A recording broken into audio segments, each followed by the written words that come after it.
বলেছে হাইয়া আলাস সালাহ, শুনেছি কিন্তু সাড়া দিতে পারি নাই। কতবার আল্লাহ পাক বলেছে বান্দা আমাকে ডাক, আমি তো ডাকিনি।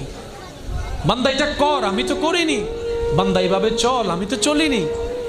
এইরকম হাজারটা আদেশ অমান্য করার পরও যেই রব দয়া বন্ধ করে নেই, রিজিক বন্ধ করে নেই, রহমত বন্ধ করে নেই, তিনি আমাদের রহমান রহিম। সুবহানাল্লাহ।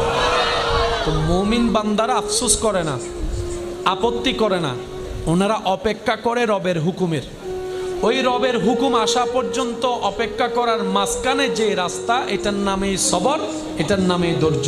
বলেন না সুবহানাল্লাহ। ওনারা সবরের রাস্তা দিয়ে যায়, শুকরের মাধ্যমে নিয়ামত নিয়ে আসে। সেজন্য আল্লাহ তাআলার প্রিয় বান্দা যারা হয়েছেন, হবেন, সবাইকে কষ্টের ভিতরে যেতে হয়। এটাই বিধান, এটাই নিয়ম। এখান থেকে